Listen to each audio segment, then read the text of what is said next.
Hello, it's Toaster Party, and today I'm going to talk about what my picks are for the top 5 best Unfinity cards for CEDH. Because yes, now we have to worry about unsets having Commander legal cards in them. Mercifully, only a few of them are actually powerful, and most of them only fulfill certain niches in a very small number of decks. But without further ado, let's get into the list. Starting things off with number 5, Wicker Picker.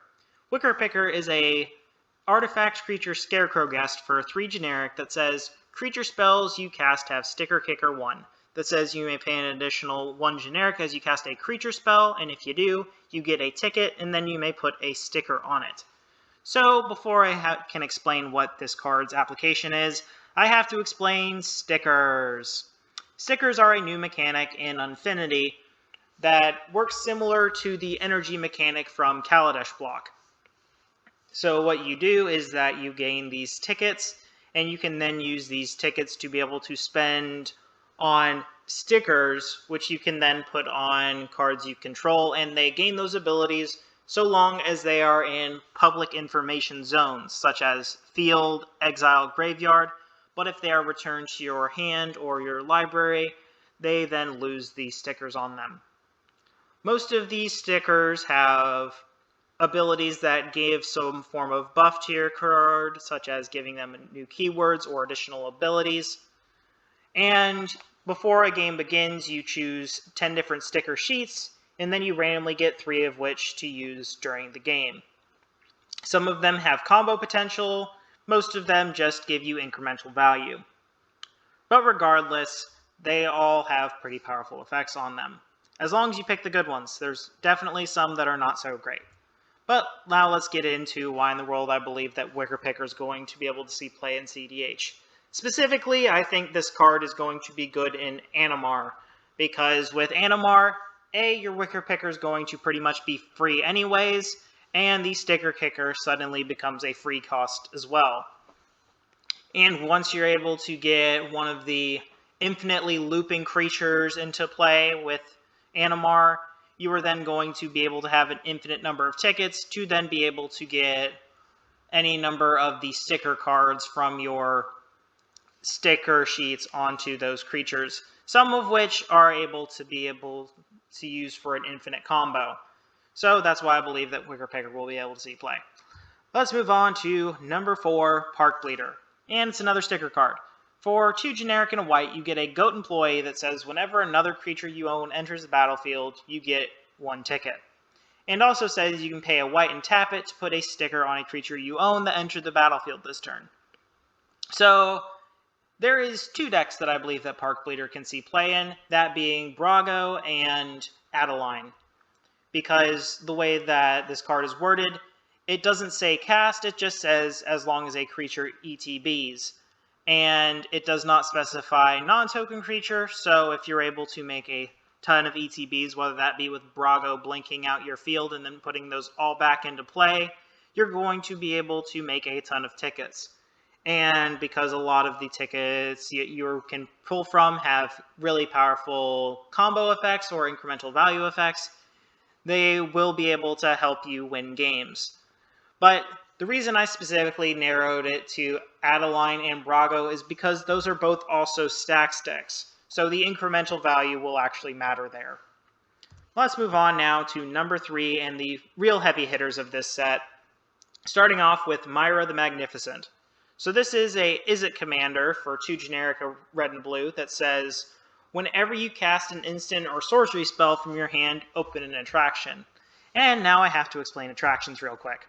So attractions, similar to stickers, have a separate deck that you have from the beginning of the game. The difference is that, unlike stickers, you choose your deck of 10 cards and they just stick with you the entire game. And when you open an attraction, you draw the top card from it, and during each of your pre-combat main phases, you roll a 6-sided dice to determine whether or not you visit any of your attractions, all of which have some form of ability, some of which are more powerful than others.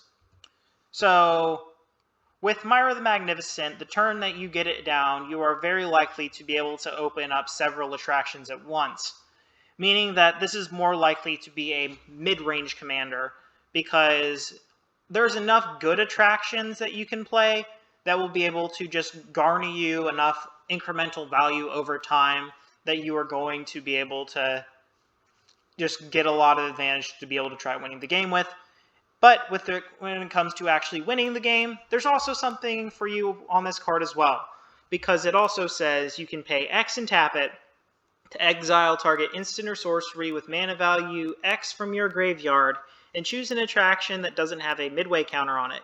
You can then put a midway counter on it, and whenever you visit that attraction, copy the exiled card. You may cast it without paying its mana cost.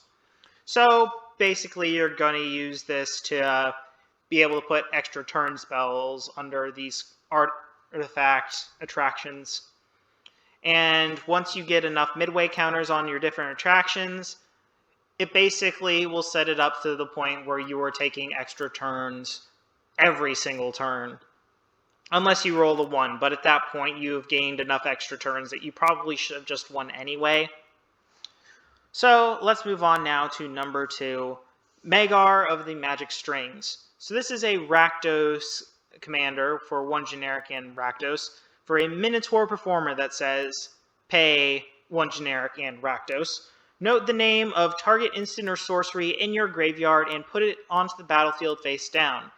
It suddenly becomes a 3/3 creature with, whenever this creature deals combat damage to a player, you may create a copy of the card with the noted name, and you may cast the copy without paying its mana cost. And if this creature would leave the battlefield, exile it instead of putting it anywhere else. This is also a 3/3. So, what makes this card extremely powerful is that you're basically reanimating instants and sorceries and turning them into 3/3s. So that means that you can reanimate stuff like Demonic Tutor, Peer into the Abyss, Lightning Bolt, I guess, is another really powerful one. And just so long as you're able to connect with them, you suddenly are able to cast these every single turn. Just being able to connect with a single Peer into the Abyss is pretty much going to win you the game anyway. But the fact is, even if you don't win off the first one, if you're able to swing and hit your opponent again, you are then going to be able to cast a second Peer into the Abyss. And at that point, you really should have won at that point.